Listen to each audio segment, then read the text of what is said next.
Here. Mr. Sears? Here. Mr. Toman? Mr. Watts? Here. Thank you. I'll remind to please silence your cell phones for the remainder of the evening. And this is their first opportunity for public comment. All comments and questions will be addressed to the President. Board and staff members will not normally respond to questions or comments. Comments will be limited at the discretion of the President to 5 minutes or less. Does anybody have any comments at this time? Thank you. Moving on. The board met on April 4th, 2018 in executive session as permitted by Section 707 of the Sunshine Act for the purpose of discussing matters of personnel. No official action was taken. The board also met prior to the meeting tonight in executive session as permitted by that same section, and no official action was taken. The board continues its search for a new superintendent. Currently, we're engaging a thorough review process of our most promising candidates, and we have high hopes that a candidate will be selected and be on board for the start of the new school year in the summer. And with that, I will turn it over to Dr. Reddy. Okay. We're going to begin this evening with Mr. McFadden and Mr. Knoll providing an overview of the students and the programs we want to recognize tonight. They said they take care of it. No. Just joking. Good evening. My name is Jamie McFadden. Mr. Knoll, if you would step in, please. Mr. Knoll and myself, at the start of the school year, took on a total of 130 students with science projects. If you're unfamiliar, the science project is essentially student-driven, student-initiated. It's an opportunity for them to come up with a problem that they want to solve it experimentally. It could be in any area of science or engineering. And we take them through the research process, executing the experiment, collecting data, doing data analysis. And the final piece is presentation, where you have the trifold boards and the students present all their findings. In mid-January, we had a science showcase where we took all 130 projects, put them together, and went through and evaluated them based on their execution of the scientific method and how well they executed that. From that group, we selected 67 to go to the York County Science and Engineering Fair. And from that group, we have brought this group to you for some recognition. The students that are here this evening scored in the top 10% at the York County Science and Engineering Fair. This was against students who were from 7th, 8th, and 9th grade from both York and Adams counties. And in their first day of judging, they were judged against the scientific method, and then the second day of judging, they were judged against each other. So we have quite a few students here this evening that did score in that top 10% on a 100-point scale, as well as some students that received some specialty awards from specialty organizations within our own community. Several engineering and manufacturing societies provided recognition as well as some monetary awards for their work. So I appreciate the board taking their time this evening to recognize these students. I take time to thank the parents for their perseverance and guidance as they guided their sons and daughters through this process. And Mr. Knoll and I could not have done this entire process without everyone's support here, as well as our building leadership and the other staff members at the middle school. This is not a task, and these students don't achieve to this level simply by one or two people. It takes the entire organization to get us to this point. Good. Do you want to help Mr. Posnow present awards? Sure. Come on up, and I'll read. I'm going to try to keep them. These are top 10%. So we have Colin and Ellen Bolt. If you both want to come forward. This way it's more. Yeah. Come on.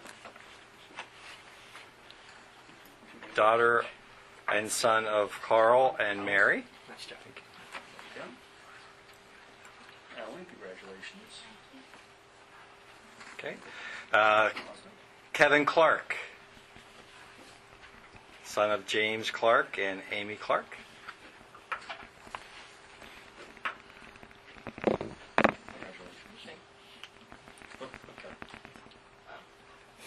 There you go. Yeah, There's a process. Okay. Evelyn Emsweiler, daughter of Warren and Catherine Emsweiler. Benjamin, say your last name, Kenyon, son of Nicholas and Jennifer Kenyon. Congratulations. Emma Poff, daughter of Lindsay Hill and Matt Poff.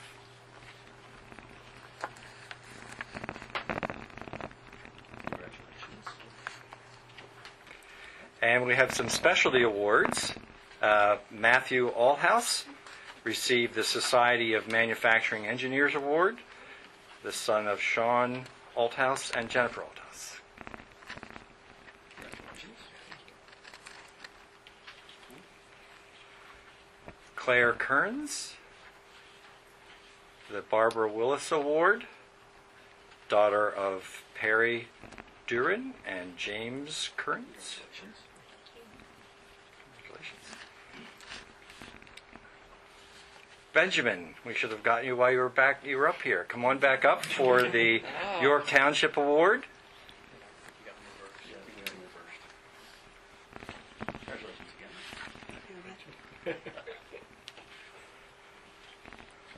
again. Okay. Is it Lily? Lily? Lily Wynn? You got the Eisenhower Memorial Award. And Noah West. Noah West is receiving the Engineer Society of York Award, son of Jonathan West and Heidi West. Very good. Yeah, congratulations. And I realize that you have nothing better to do tonight and you would love to stay here, but feel free to sneak out. Hint, hint. Oh, You know what? You should get a picture. Don't Anyone go with yet. a certificate. Don't Anyone go with yet. a We want to get a certificate. picture. Certificates? You want them up here? Why don't we line them up with If you this? want a certificate, come around so we can get your picture. Come down that side and I'll do a group photo. Okay, just two of you getting out of there. Yeah. If they come down this way, yep.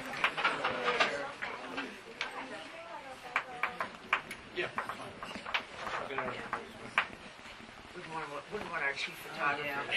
Actually, you know what? And I'm using the wrong phone. I wanted to use this phone. Yeah, do a second line.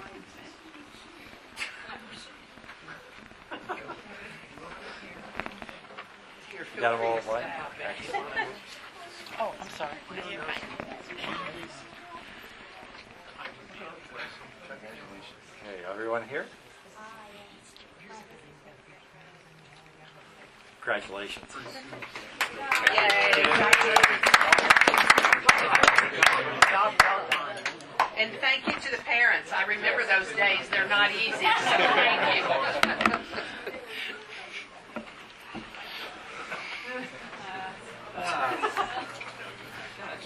I have a question for Mr. McFadden if they're not going.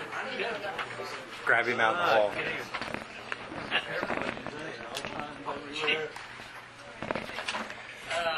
We're gonna You can do it, right? reload.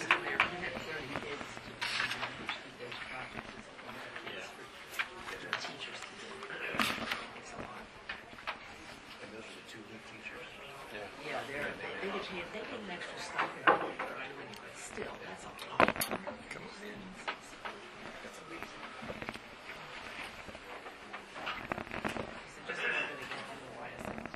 Where'd everybody go?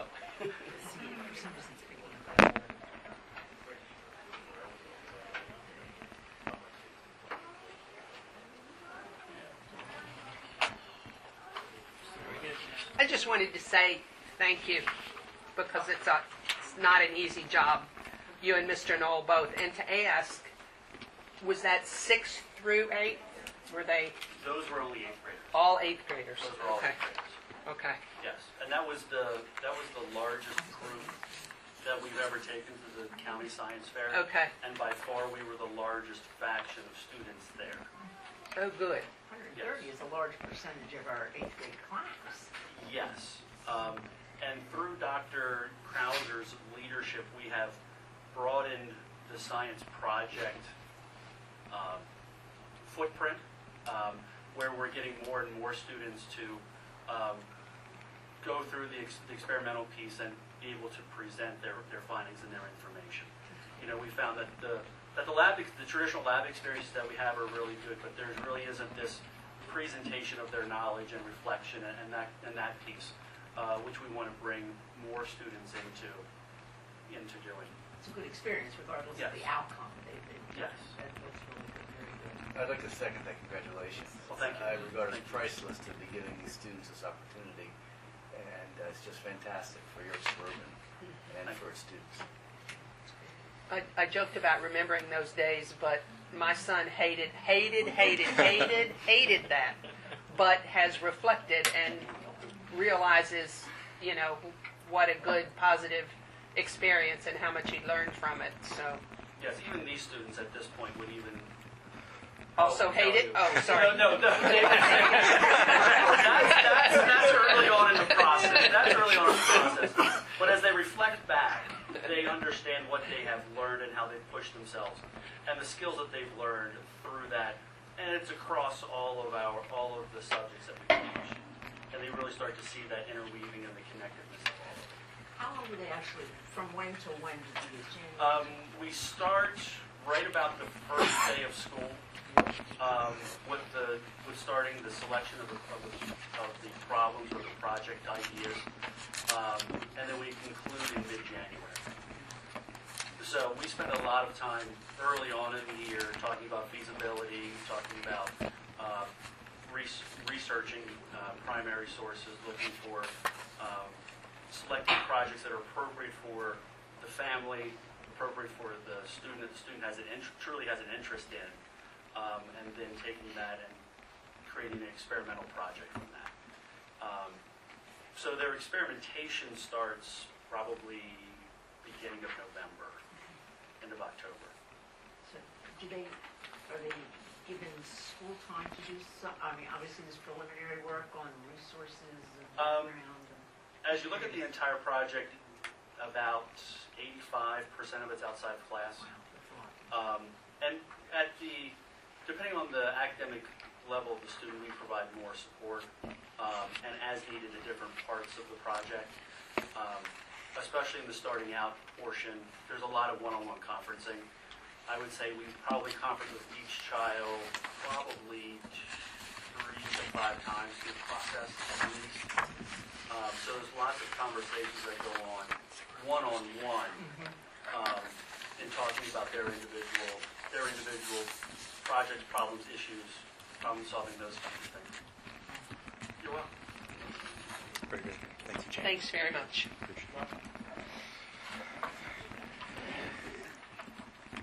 Next on the agenda, I don't want to steal the thunder of the announcements that the YSEF folks will make. Oh, you are here. Okay. Wait for the two kids. Okay, so let me do my piece, and then you can pop in here, Doc. Okay. I want this group to acknowledge, or at least hear in advance, what kind of support in the projects that YSEF is providing to our staff. So the letters came across my desk within the last week and a half, and I wanted to publicly share with you folks the types of projects and the dollar amount associated with it. Laura Gordon is getting 2 grants, both of them working with the English language learner and the summer programs. She has grants of $3,600 that she's getting to support those programs. At the high school, Lee Foy and Chris Kowalski, he just, right, updating the electron program for hydrogen fuel cell model kits, $4,000 worth of grant money there. at the middle school to support the STEAM programs that Dr. Krauser and Rosemary Nestler and Anna Posner and Matt Moran. Equipment for virtual reality, robotics, iPad software apps, $27,000 worth of grant money going there. Laura Cummings and Christy Kopp, also at the middle school, flexible seating for classrooms. They are both math teachers, $6,400. And also at the high school, Dr. Ellis, Leslie Gensel, and Joan Hammond, Gardens in the Classroom, doing $1,300 worth of garden work and a temporary greenhouse. So in total, $42,457 worth of support that YSEF is falling back. So, and there's a separate ceremony. I know James Sanders, you're on that board. That ceremony is coming up where those folks will be presented. Correct. So there's a special ceremony for that rollout. But I did want to make that part of our record and to thank the foundation for what they do for our students and our staff. That's great. Okay, Dr. Adams? No? Okay. He wants. They're not here yet. As soon as they get Okay, and there's a student leadership. Baseball field right now. Okay, student leadership program that we're going to interject so that we can do that as part of the agenda rather than waiting till the end. So we'll move into the personnel items that we have, and the first item on the list, again, some conversation has been going on over the last several meetings. The Personnel Committee will address it again tomorrow night, but I wanted to provide an opportunity to have an additional public conversation about Social Services Coordinator. And as you know, as this topic certainly gains more knowledge that this board's discussing it, I think folks are more attuned to what's happening in other districts. The Sunday paper talked about Red Lion and what they're doing. The letter that you have in front of you from Sydney Strickler was just received today, talking about the work that she did in her senior English class as it relates to mental health needs. You have a letter from Jill Platts and her experience with the district that she works with as it relates to social services and what her experiences are as a taxpayer and resident of the district. So wanted to provide a public forum for additional conversation here tonight on that topic. Is this where you're looking for? Yes. Okay, now, I fully support the idea of a social worker.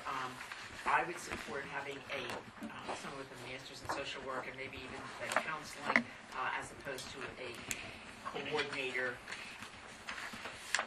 social services coordinator, which I think is what Jill Platts does, as opposed to Kara, the person who gives the presentation.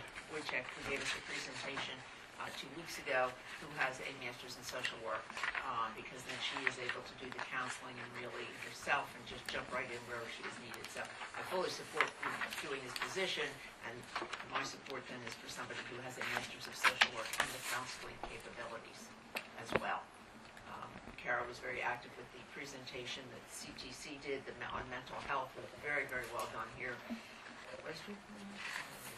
Yeah. Last week was extremely well done with students from various districts throughout the county, and some of them were very open and honest about the experiences that they have had or their friends have had, and they are very, I would say, grateful or happy that they had. All of them said, we wish we could have more of them. I found it refreshing to find out that the young people were willing to speak out and, about their experiences and experiences that their friends are having and the needs that some of their friends have. So I think it's high time that Suburban jump into these waters. I would say that we wade in rather than jump in. I think this is a very significant discussion that we're having, and it certainly seems to have a lot of traction throughout the county and throughout the state.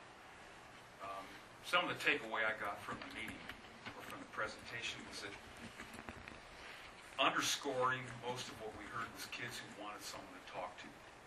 They really didn't feel that they had an outlet to talk about issues that really were on the mental side rather than the academic side of the stressors at school. And that we might want to think about how we define or organize the role of a guidance counselor in 2018 as opposed to, say, 1988. That doesn't mean that we take away the academic concept, but we get more of this listening ear sort of thing before we dive into this. Another thing that we might want to think about is looking at some contract services or looking at the unit or something like that before we start adding permanent headcount. I'm not saying we shouldn't do it, I'm just saying there's some other steps that we might want to take before we take that great leap. That's a big commitment. The other is I really don't know that we have a clear statement of responsibility at this point. And some of the concerns that we need to think about are the confidentiality issues and so forth when we start providing direct counseling services and direct mental health services on our campuses. And those are some concerns that just off the top of my head, I wasn't really prepared to explore this in detail tonight, but I've probably got a page and a half of bullet points that I could offer up as just things to think about. This is a serious move that we're talking about, and probably one that's not going to be undone anytime soon. And I think it's just as serious if we don't move on it. I'm not saying don't move, Kenny. I'm just saying rather than put a resource in place and figure out how to use it, let's figure out how to use it first and then move in that direction. I think we've got a lot of districts who have already, established that. It would not be hard for us to identify the role, the liabilities aside. I mean, all of that we can certainly take into consideration, but we've got real needs that need to be addressed, and continuing to let them not be, or to continue putting them back onto the shoulders of the guidance counselors, I don't feel is the best approach to it. And these are needs that stretch far beyond just the particular role of the guidance counselor to even redefine their role. I agree with Mrs. Freiberg. We need somebody who is trained, a trained professional in the field of social work, in the field of counseling, understands true family dynamics. And with that said, I mean, this is really something that's sensitive not only to me just from my professional background, but also personal. And it's really something that, that aside, not looking through that lens, I really do feel on behalf of the district and all of the families, it's something I'd really like to see. Isn't it the case that if we have, as we're moving forward with our budget, we have budgeted money for this? Correct. That gives us the flexibility to make these decisions as to whether or not to use that as contract money, to use it as a hired position, to define the position. So the money's there. So we have months, couple, in which to solve what we're describing now as to the how, I think.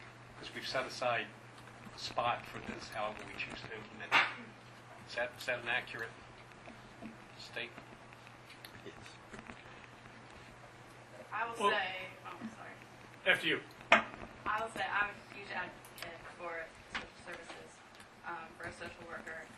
I mean, as a student there, I know we're a culture of excellence and we are an amazing school, but that certainly comes at a cost. The mental services at the high school right now, they don't suffice. I'm sure that we could fill up a social worker's schedule. There are so many needs that aren't met. And we do have mental services right now. We have PCBH at the high school. 90% of the students don't know about it, and they do have to pay for it. But it's something that I really, really feel strongly about, is having someone there that people can talk to, that people can learn how to handle their stress and depression and, all of the mental needs that people really ignore. I have so many friends that say, they have problems and they don't have the money to go to a counselor. They don't have the money to go to a therapist, and so they just deal with it. And I can't understand that. That's not acceptable to me. I really, really feel strongly that budgeting the money and having someone just for this purpose alone, that is so, so important. And, it's long overdue. Well, I'd like to second Mrs. Freiberg, Ms. Atkinson, Mr. Watts.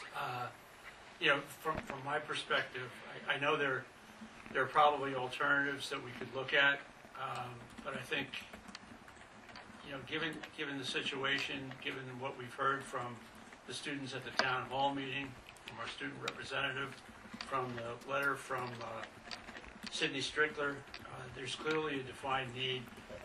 I believe strongly there's a real advantage of having somebody on staff. And I would prefer, if not at master's level, a licensed social worker that has the capability of providing some therapeutic services. One thing I don't think we've touched on directly, too, if we have somebody who's a member of our organization, who's a member of the suburban community, I think they can help students and families negotiate the mental health system in this community far more effectively. Because we hear too many horror stories of somebody who's in crisis, who's urged to get help, and then finds that they have to wait 3 or 4 months to receive that kind of help. I think that a social worker who's working as a member of the suburban community could help expedite some of those situations so that a crisis would not have to take 3 to 4 months to be addressed. I mean, from my perspective, anybody who says to a person, get help, clearly has no experience with the mental health system in our community. Because if they did have that kind of experience, they probably wouldn't say that. I'm seeing some nods here. Am I on the right track? Okay, enough said. Well, if we're looking for head nods, I totally agree that this district is behind the times, in fact, on getting such a position. And I think it's semantics, whether it's a social services coordinator, whether it's a social worker, whether it's somebody who holds a certification as a school counselor, somebody who has the skill set to meet the mental health needs. I mean, we're hearing it over and over again. And bear in mind, I mean, we have a high school student who's very eloquently spoken about what she hears and sees, but this is a K-12 position. There are also elementary students who have, similar needs. So it's a big job, but I definitely think it's somebody we need to, search high and low and find somebody who has the skill set to meet some of these needs. And my hat's off to Sydney for using that as her project to let us know and to just underscore what the need is, because it's easy to say, oh, we're an excellent school district and all of those things, but clearly there are the needs, and I would definitely like to see it happen. I'd like to chime in, and I'm going to reiterate, and it wasn't answered, and I appreciate all the thoughts, but what is the deliverable or what is the measurement of the return of this role? We're wading into a counseling role. We're wading into something that's of that level. That's fine, and we're putting it all on the shoulders of one person. So if we get in there and we decide, we need 10 now, I guess what I'm saying is if we don't define the role and what we're looking for, this could become a much bigger staffing thing than we ever envisioned. We're using it in a singular sense right now. We don't know how big the problem is, and I appreciate your thoughts, but if we have something on campus and 90% of the kids don't even know it's there, how are we going to get the 90% to know that the social worker's there? I'm using what you just said because it's a different person. All I'm saying is I'm more of an advocate of wading in than jumping in full, both feet, saying we need a master's level person and we have to define the role. And I haven't heard that definition yet. And when that presentation was given, I asked that question and was responded to. Great question. I don't have an answer. Well, I think I definitely agree with you. We need a job description. This person, at least in my mind, would be accountable to somebody. And again, that depends on the job description. would be evaluated as any other professional employee is in the district, and would certainly be accountable. I mean, I think one way of holding them accountable is how many, quote unquote, billable hours do you have in counseling? How do you spend your time? Are you, doing your job as described in the job posting? I totally agree with you in that this is a position that needs to be defined and the person needs to be held accountable. But I can't imagine that you're going to find somebody with this skill set who is not so inclined. That's why they go into social services, is to help meet the mental health needs of the patient, of the client. In that case, it would be students from K-12 in the school district. And whether they're under the auspices of, I don't know, I haven't seen a job description, I haven't seen a chain of command. I agree with you, it needs to be, but rather than kick the can down the road, let's get on it and have that job description and figure it out. I would like to see this happen, somebody up and running by, September, start of the school year, however you want to look at it, but I don't think we need to study it any further. Rather, we need to get moving on it and fill in those blanks. James, I don't disagree for a minute that this person needs to be held accountable. The other point I'm going to make, and you're in the field, Kenny, it's a high turnover role as well. Because of the stress involved? Because of the stress involved. Agreed. So if we don't clearly define at least what we're looking to and where we're trying to go with this, we're going to keep starting over and over and over again. But I do think we can learn from other school districts. I mean, I've retired from a school district that has, I think, a very good model.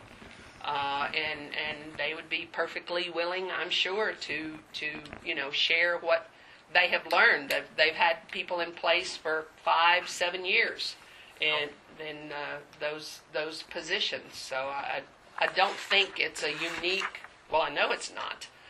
West York has a person who does that kind of thing. The Southeastern, we're all over the place. So I don't disagree. You're not saying anything that anybody sitting around the table here doesn't agree with. I don't think. I would just like us to see us continue moving forward on this initiative, whether it's deciding job description, accountability, specific background that we may or may not be looking for, and keep moving, not just say it'll get done. If we have to have a subgroup doing it or something like that, let's get moving on this so that we, as you say, we're ready. Well, I think again, from a board point of view, we've carved out the resources. Now it's up to the administration to define what that is and how we're going to measure success, to your point. So I think we've said, yeah, this is important, whatever this is. Now, tell us how you're going to implement it and how we're going to measure it. Is that fair? Yep. Do that too, sir. Yeah.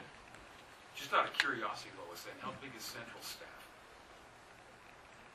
You said people. I want to say they at one point had 3 and now have 2. Don't hold me to that, but and there's somewhat of a hierarchy. I think they're perhaps, I want to say, master's level, and then perhaps the other 2 were just bachelor's degrees, if that makes any sense. Again, don't hold me to it, but and a secondary specialist, so to speak, and then the lower level. But mind you, they're way bigger than we are. Understand. Yeah. Okay. Dr. Adams?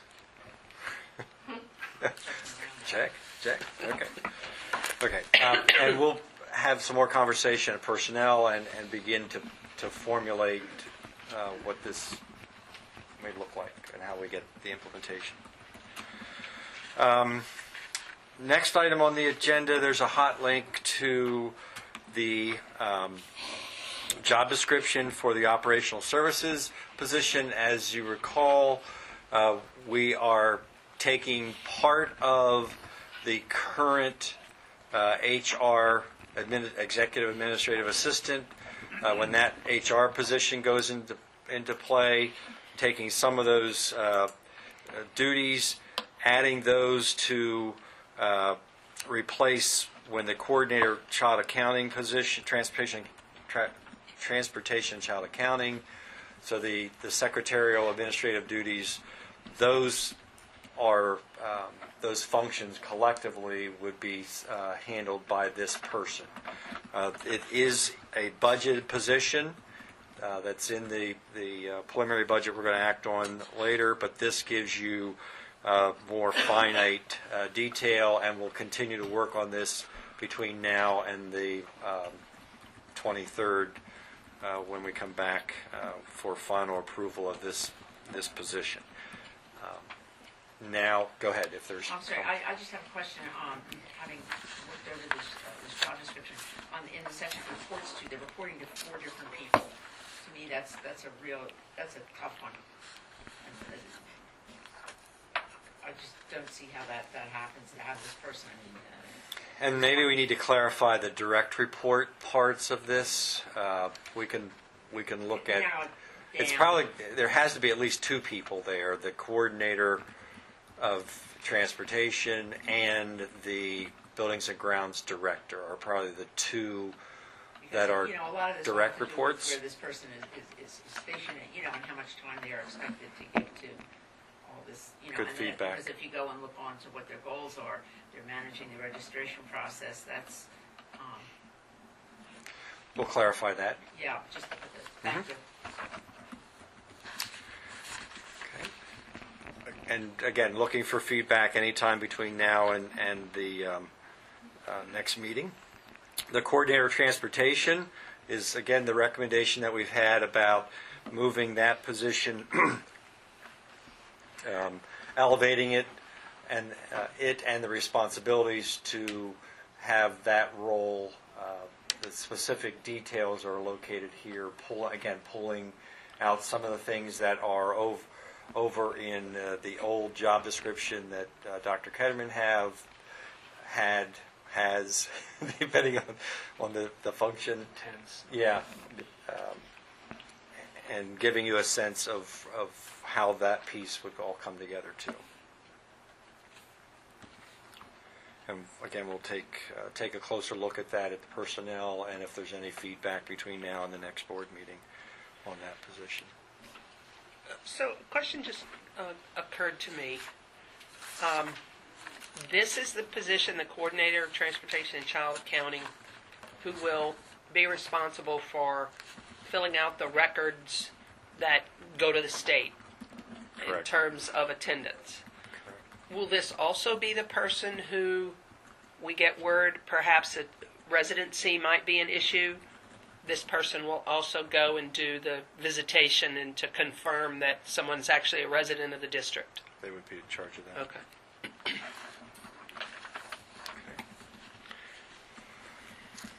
Okay. Dr. Adams.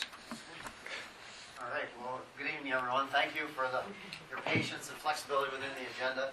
And we also say welcome to Northern spring sports, where Max is just coming off the baseball field where it's been snowing for the last 5 hours. And then they get to play in a 14-10 unfortunate ball. We had an early lead and ended up losing it. So spirits aren't the best, which is all right, but you stand outside in the cold, so I appreciate your flexibility. But part of the high school report this month, I get to kind of pass and showcase 2 of our student athletes and talk about leadership. Mr. Marshall and I have been working on developing a leadership council. We started this year with student athletes because I have a really good leadership book that we have for the students that I've read in the past and I've gone to a conference on where they talked a little bit about this, and other schools were doing the student athlete leadership program. So we started it this year, piloted it. We're still learning on what's going to really work structure-wise, but these were 2 of the top students that came through our leadership program this year. So I wanted to showcase them in front of everyone here and just talk a little bit about what we're doing. But rather than hear from me on what we're doing, the goal is to expand the program, and I'll talk to you about that afterward. But I want to have an opportunity for Max, who's obviously, he's a 3-sport student athlete for us, and Roma's one of our top soccer players and plays year-round for us.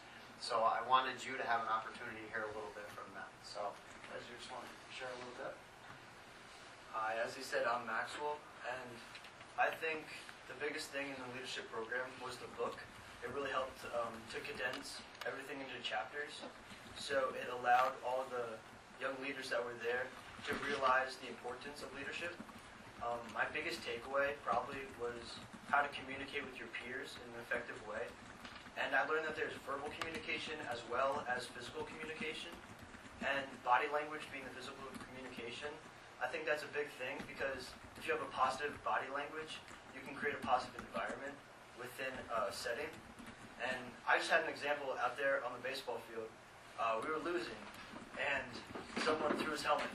And you have to make sure that everyone is picked up and everyone is not left feeling down, because it just creates a negative environment. And people thrive off that, and it brings the whole team down. So you have to thrive off a positive environment to make sure that everyone is going to go the way that they want to, and then the game is going to go the way you plan. Unfortunately, we did lose, but at least we created a positive environment that we're going to build off, and I think we're going to win the next game. So, I mean, that's really my big takeaway, is just communication. And you have to realize that body language is 90% of communication, and if you use it effectively, you can definitely boost up the emotions and help them just on the court or on the field in any setting. That's all I have to say. Thank you. Thank you, Max. Hi, I'm Roma. So I play soccer. I'm not currently playing for the school right now, but I play club. And the biggest thing that I took from the leadership conference was that everybody had something different to bring to the table. Everybody was different and unique in their own way. Max plays baseball. I know nothing about baseball, but he brought a lot of really interesting points to the table that I hadn't really considered before. It's really, I think, valuable to have a group of people and intelligent people talk about things that they love. And talking about sports is something really important because everybody has something to share.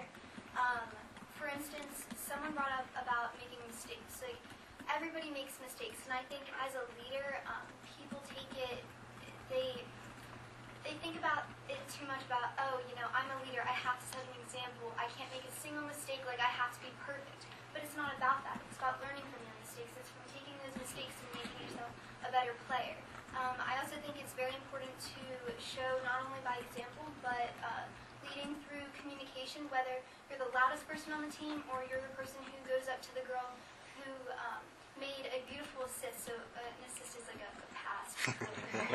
So whether you're the person who made an assist and you go up to that person and you say, wow, that was a beautiful ball, phenomenal job. It's the little stuff that really matters. And I think that from the leadership conference, it was really nice to gather everyone's experiences and touch on how we can improve as leaders. So. Thanks, Roma. Thanks, Max. So just to kind of summarize what we do, the goal is to expand this beyond just student athletes. The goal is to get more students involved, and Link Crew is something that we're doing, and we're developing student leaders through Link Crew, but we're going to try to expand that program even next year. But the structure was reading the book, partnering up, and taking a chapter and just presenting it. But I think we all know, we've been in those rooms where you can do a round table like we have, and just get on a topic of either leadership philosophy or leadership qualities, and then just allow the students, because Mr. Marshall and I, we facilitate a little bit, but then sit back and just allow the students to share a scenario or talk about something, and then just hear what one program does versus another and how they can build off each other, but how it's more than just in their sport and how they can apply that in the class. We say, we want you applying it in the classroom. We want you applying it in the stands at a basketball game or in the auditorium during an assembly or in the cafeteria. So the goal is we put there was about 43 students, I think, that went through it so far this year. And then the goal is to expand on that next year so that we can continually touch students through a leadership. And we had Dr. Deitch, the chief orthopedic surgeon from Wellspan, came in for an hour one early dismissal day, and we had over 50 student athletes that stayed after school for an hour over that early dismissal day and just allowed him to share leadership. And it was just an hour-long leadership discussion and kind of a back-and-forth scenario, which was great. And the takeaways, because I would say, okay, now, because we all know the reflection is very, very important. So I'd say, email me some of the takeaways from today. So the emails that I've received, not only from these two, but from everyone that have been in it, is that's sometimes when you're having those moments where things are looking, pick those cards up and you read through them and see how they're learning and growing as student athletes, but more importantly as people. It was a lot of fun. Unfortunately, we met during flex, which is only 26 minutes every day 6. Occasionally, right? We had some snow, changes in there, and then that throws day 6 off, and then so we had some. They learned flexibility as well, so that's a key leadership quality. But we again learned some structure things, and it was a lot of fun, and it was really good for Mr. Marshall and I too, just to get in a small group setting with a bunch of student leaders and just have conversation. It was great. So, anybody have any questions for Roma or Max? I have one for you. What's the title of the book? Playing Beyond. Very good. Playing Beyond the Scoreboard. It's an easy read because our kids are stretched thin as it is, and it's very rigorous here academically. So I shared with everybody, it's a really easy read. Chapters are 3 or 4 pages a piece, and they partnered up and it wasn't a formal presentation like they would get in class. It's just read it, jot down a couple things, and let's have a discussion. And they went well. There's some nice pictures in there, too. Yeah, there you go. Bullet points and pictures. That's the artist in her speaking. Yeah. Right. I congratulate you on being willing to expand and have others, maybe who aren't these leaders, but gives them something it's a stretch, and it's something for them to reach for, and I think that's good when we offer them things they might not think about. Thank you. Absolutely, hats off. And just as a former teacher, I mean, there's so many applications to leadership, far beyond the scoreboard. It's so nice as a classroom teacher to have, you know who your leaders are, and when things start to go south, you're counting on those leaders to step up and help you out or help out fellow students. So that's a great way to use your athletic skills and participation in sports to, take you down the road. So that's awesome. 3 sports, huh? Way to go. Not many of those. Not many of those left. So that's great. What are they? Football, baseball, and basketball. Attaboy. Thank you. Good job. Need last names. Is it Reinecker? Yes. Help spelling that. R-E-I-N-E and E-C-K-E-R? And Williams. Williams. Okay. Thank you. Very good. Thank you very much. Yeah. Thank you. Thank you. It's awesome. Okay. It's awesome. Back to the agenda. So we're on number 4, the discussion, if there is any at this point, on the administrative non-classified employee evaluation compensation plan. The copy that's linked to the agenda has not yet been vetted by Stock and Leader. A copy of it is there, so there may be changes as we proceed through. The positions that are proposed to be part of this plan are the athletic director, the coordinator of buildings and grounds, the coordinator of transportation and child accounting, and the district accountant. Provides a performance evaluation structure, salary determination, part of the performance rating, and other factors that we had talked about in that agreement. Just one little thing on page 4, it refers to the PSBA salary study. Should it be something like at this point, the 2017 PSBA, or the most current, or something like that? I don't know how often. Probably most current would be more appropriate. Better than a year, because hopefully we will be doing this more on a regular basis. I'd like to thank you for bringing this to our attention. kind of Kind of a interesting. hole. We had this hole in the, Yeah. in the structure, so thank you Yeah. for putting fresh eyes on it and pointing Good. it out. Thank you. Thank you. Okay. Next on the agenda, reports from administrators. Obviously, we had Dr. Adams. Dr. Ketterman, I think, has something first, and then we'll get Dr. Monas. Okay, yes. So our rescheduled monitoring occurred on Friday.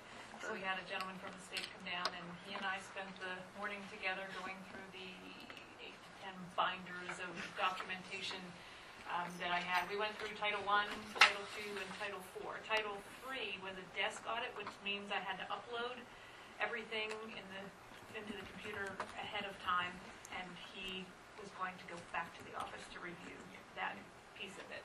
We spent the afternoon in a site visit, so we went down to Yorkshire Elementary, and we met with Dr. Stoltz and our 2 reading specialists, Amy Bartlett and Kelly Gully.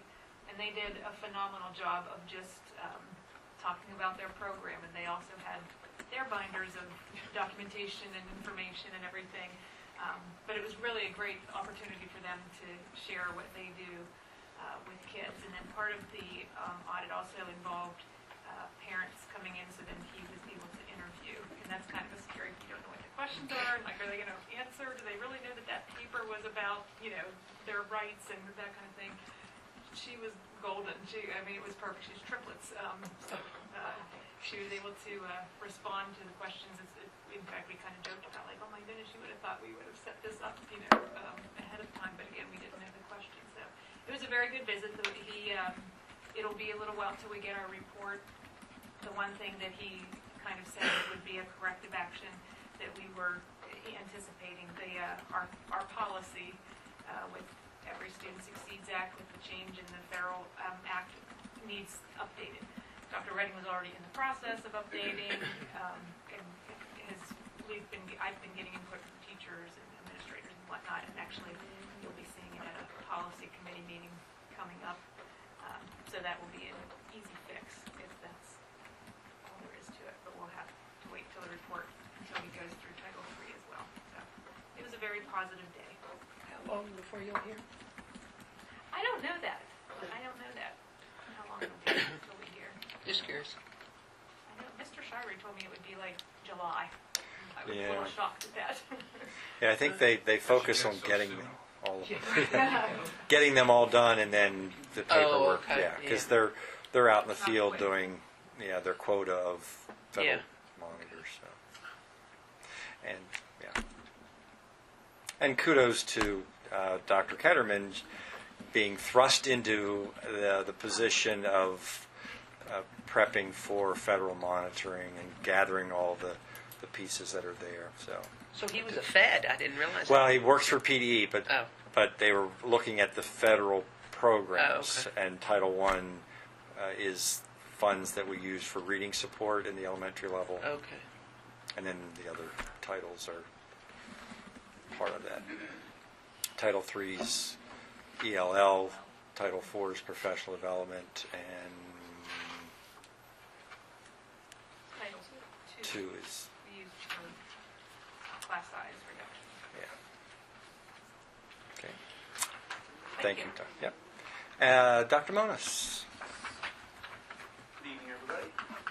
A couple highlights from Valley View this month. First being this Wednesday and Thursday, we have our first 2 kindergarten screening appointments scheduled for parents. We have 65 kindergartners coming to experience the screening portion, meet with parents, make sure that all of their information is loaded. We're doing an electronic registration now, so just making sure we're working with them to make sure they're squared away with everything they need for kindergarten. Those appointments I value tremendously because I think of a community of encouragement and culture of excellence. It's important to me that you never get that second chance at a first impression. So as we're meeting families on Wednesday and Thursday, this is a critical time for us as a staff of Brook Valley View, that we have open arms, that we're extremely encouraging, but then we also emphasize through a screening that we have expectations of your incoming kindergartner, and we get to I get to have an opportunity to talk with parents about where their child's at presently. So 2 really exciting days there.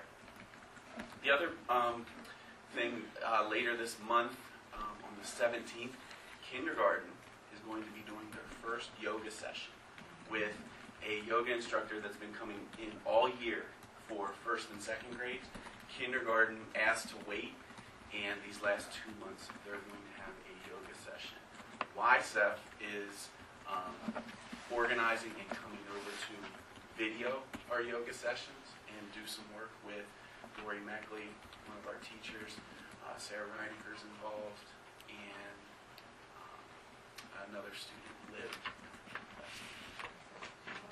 Yes, Gonzola will be involved. So we're excited. We're excited, 1, to see kindergartner try to do yoga poses, and 2, getting some recognition for the staff that's been pushing it and YSEF for supporting it. So, yoga and kindergarten registration. Thank you, Todd. Very good.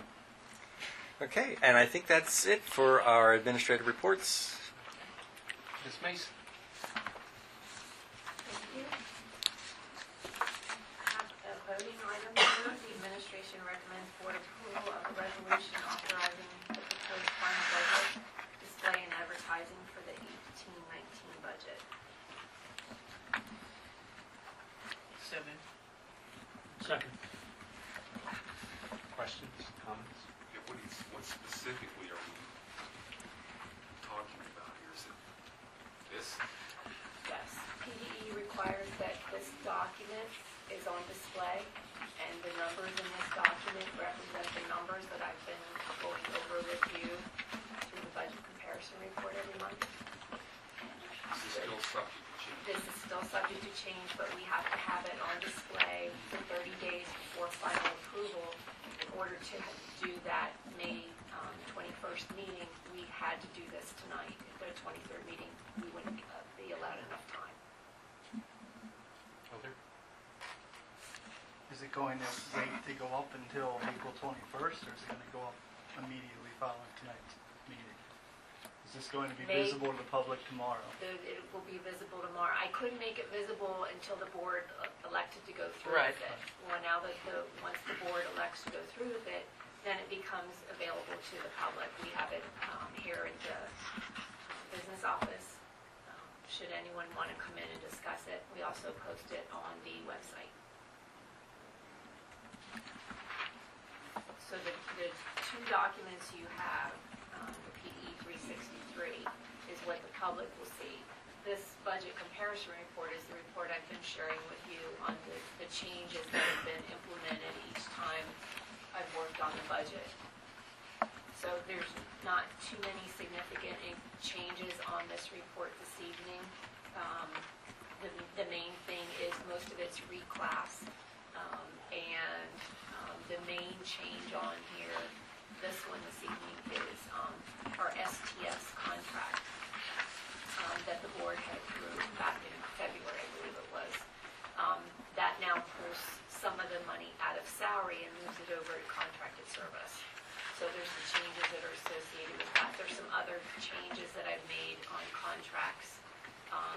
Reduced supplies. If you remember at the last finance, when I showed you the spreadsheet, I said administration is still looking at supplies, travel, conferences, and then gas and electric utilities. So I'm working through all of them. Also, we'll start, the last thing I have to really shift is the autism, the contracts, moving the contracts over to salary positions, the teachers, the aides, and making those adjustments for supplies and that. So other than final tweaks, the budget is pretty much set. Once the board decides to move at the next meeting on these positions, where we're going, then that's my final tweaks on salary. So the budget is pretty much set except for tweaks. In the past, what kind of comments have you received from the public after you posted this? Nothing. Did you think there was going to be massive people? Not massive, but at least 2 or 3 names that come to mind. No, there hasn't been. Do we photocopy copies we sent them to each of the buildings for any reason? No, we don't. The main reason and in the ad, we even say about if they want a copy to come here is because then that way we get them to sign so we know who is looking at it, what their questions might be. And again, with it being right here, they have questions, I'm right here, so I can talk to them. Other questions? Seeking roll call. Roll call. Sears? Yes. Sanders? Yes. Fryrick? Yes. Schrader? Yes. Skelet? Yes. Robinson? Yes. Watts? Yes. Posnow? Yes.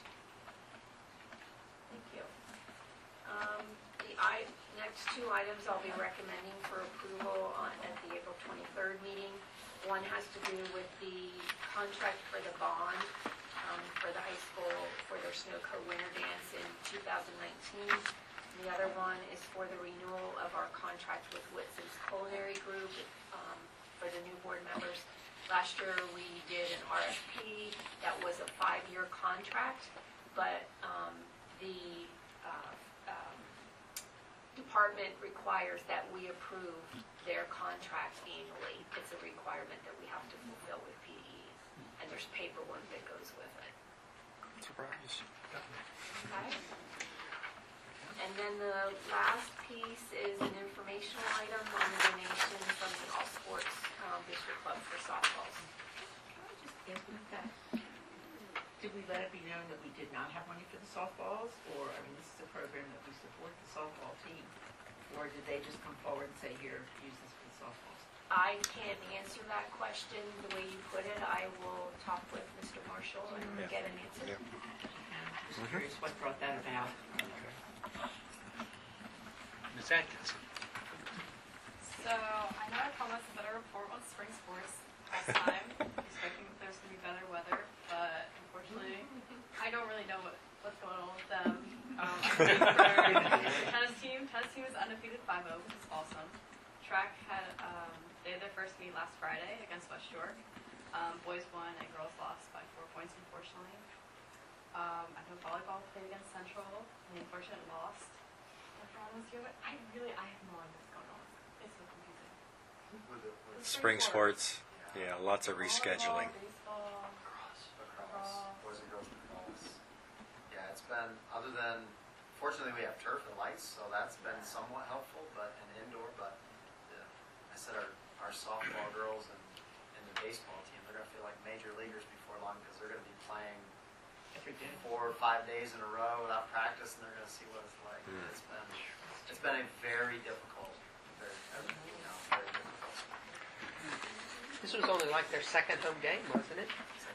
Yeah. Yeah, everything's been getting pushed and pushed back, so it's going to be a struggle this spring for sure. hopefully next summer. And then at the high school on April 20th, just the memorial of the Columbine shooting, students are preparing a walkout along with hundreds of other rallies around the world, and they're currently working with admin on this. Juniors also received their junior privileges last week, just for the 4th month period. So if you're passing all of your classes, you can participate in Flex Friday, which is just not going to Flex every Friday. Last year, juniors received privileges, and they got to leave study hall 4th marking period, and that's not offered this year, so that was the only complaint that I've heard about it. Caroline Liu, Zoe Hornberger, and Maggie Senesh were named as contestants of Distinguished Young Women, and so they'll be competing for scholarship money on May 5th at Central. NHS hosted an Easter egg hunt for students at Valley View in Berkshire, so it's really, it was really cute. You can see pictures online.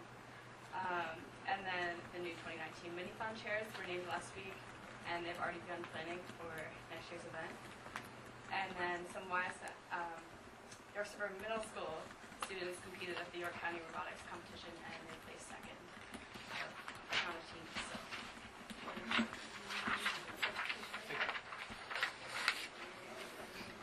You have the committee schedule posted online here, and you can move to Personnel Committee. Mr. Robinson. Ladies and gentlemen, you have before you the personnel report, which includes employment, reassignment, guest teacher, volunteer, spring coach, and volunteers. Would any board member like any of these items considered separately, or are there any questions on any of these items? If not, the chair moves approval of the below-mentioned items. And we do have a new hire, Terry Amos is here tonight. She's on the board for consideration.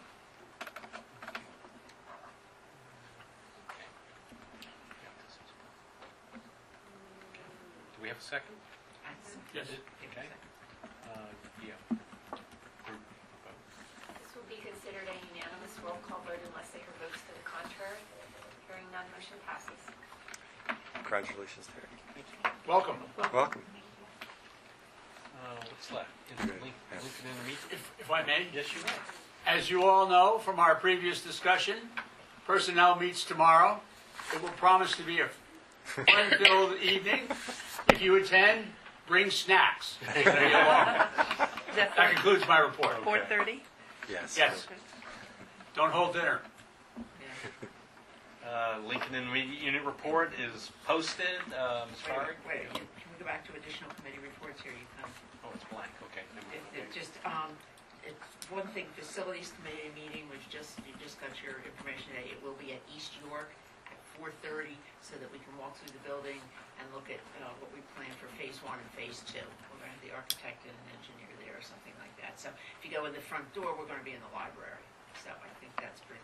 And one thing just to add for Elise, on April 22nd is Encore, where the snippets from each of the high school musicals are presented. Oh, right, yeah. And that's a really phenomenal afternoon over at Central.